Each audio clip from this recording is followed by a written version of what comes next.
नमस्कार मैत्रिणींनो, मंजुषास किचनमध्ये तुमचं मनपूर्वक स्वागत। आज आपण करणार आहोत रस्सा गोळी। त्याच्या अगोदर प्लीज चॅनलला सबस्क्राइब करा आणि लाईक आणि शेअर करा। So let's go. चला तर मग आज आपण बनवूया रस्सा गोळ्याची भाजी। रस्सा गोळीच्या भाजी बनवण्यासाठी आपलं साहित्य बघूया। तर इथे मी साहित्य घेतलं आहे। लसणाच्या पाकळ्या आहेत आणि अद्रक, कांदा आहे, इथे एक छोटा कांदा आहे चिरलेला, आणि तुरीची डाळ आहे। हे तुरीची डाळ अर्धी वाटीपेक्षा मी कमी घेतलेली आहे। तेल आणि अंदाजानुसार आपल्याला मीठ टाकायचं आहे, आणि धना पावडर, हळद, मोहरी आणि जिरं आणि कोथिंबीर, आणि इथे हिरव्या मिरच्या मी स्वच्छ धुवून घेतलेल्या आहे। हिरव्या मिरच्या अंदाजानुसार मी 8-9 तरी घेतलेल्या आहे। जर तुम्हाला भाजी तिखट पाहिजे असेल तर तुम्ही इथे मिरच्या जास्त घेऊ शकता, आणि फिकी पाहिजे असेल तर कमी घ्या। बेसन पिठाचे गोळे बनवण्याचे साहित्य आहे हे। बेसन पीठ भिजवताना आपल्याला त्याच्यात टाकायचे आहे मीठ, हळद, लाल मिरची पावडर। चला तर लगेच बनवूया रस्सा गोळी। आता आपण इथे गॅस चालू करून घेतलेला आहे, तवा तापलेला आहे। आपल्याला छान मिरच्या इथे भाजून घ्यायच्या आहे। मिरच्या पण छानच भाजल्या गेल्या पाहिजे, कारण भाजीला चांगली चव येते। छान इथे आपल्याला मिरच्या भाजायच्या आहे। इथे आपल्या मिरच्या छान भाजलेल्या आहेत। आता कांदा भाजायचा आहे आपल्याला। छान भाजायचा आहे, म्हणजे जरा जास्तच भाजायचा आहे, याला छान कलर येतो मग भाजीला। आता इथे आपला कांदा छान भाजलेला आहे, काढून घेऊया। थोडं तेल टाकायचं आहे डाळीवरती आणि छान भाजायचे आहे। छान खरपूस भाजलेली आहे आपली डाळ।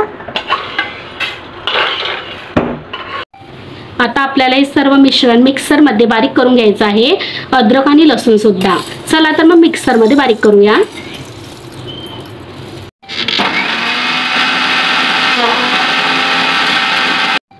आपण इथे छान पाणी घालून मसाला वाटून घेतलेला आहे। बघा, बारीक वाटायचा आहे। आपल्याला मिक्सर मध्ये थोडंसं धना पावडर सुद्धा बारीक करून घ्यायची आहे। आता आपली कढई चांगली तापलेली आहे। आता आपण याच्यात तेल घालूया। मी इथे 4 पड्या तेल घेतला आहे। तेल जरा जास्तच टाका, म्हणजे छान भाजीला तरंग येतो। आता तेल छान तापल्यावर आपण इथे जिरं आणि मोहरी टाकणार आहोत। आता याच्यात आपण मसाला घालूया। आपलं जिरं आणि मोहरी छान झालेलं होतं।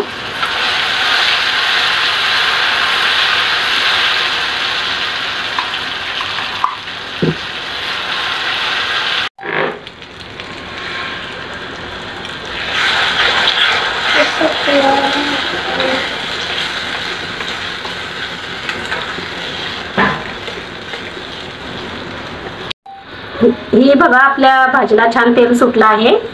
आपल्या मसाल्याला छान होतोय तो। ही रस्सा गोळ्याची भाजी खूप जुन्या पद्धतीची आहे। माझी आजी नेहमी बनवायची। खरंच ना, केव्हा केव्हा काय होते, काही सुचतच नाही की काय स्वयंपाक करू, तर तेव्हा ही रस्सा गोळ्यांची भाजी बनवा।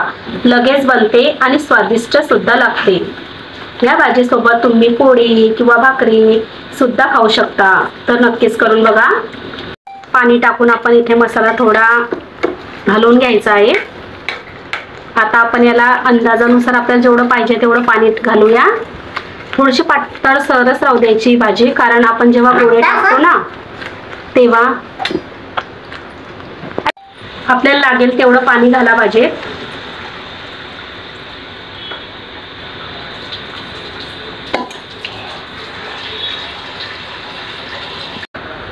हे बघा, असा रस्सा राहू द्यायचा आहे आपल्याला इथे। आता आपल्या भाजीमध्ये मीठ आणि हळद टाकायचं आहे अंदाजानुसार। थोडं कमीच टाका, कारण गोळ्यांमध्ये सुद्धा मीठ घालणार आहोत आपण। आता आपल्याला हळद घालायची आहे। इथे आपल्या भाजीला आता उकळी येईल, तोपर्यंत आपण पीठ भिजवून घेऊया गोळ्यांसाठी। आता आपण एका भांड्यामध्ये गोळे करण्यासाठी पीठ भिजवून घेऊया।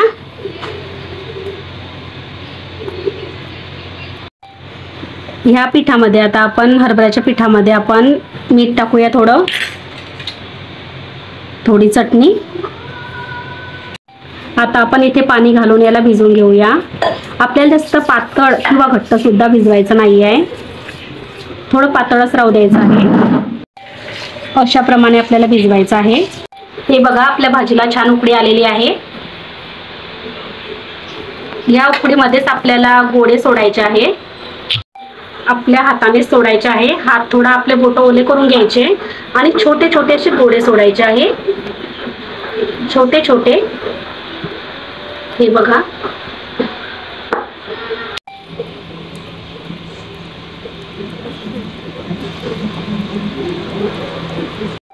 आता इथे आपल्याला 7 ते 8 मिनिट हे गोळे होऊ द्यायचे आहे, छान शिजू द्यायचे आहे. आता आपले गोळे छान शिजलेले आहेत. आता आपण कोथिंबीर घालूया.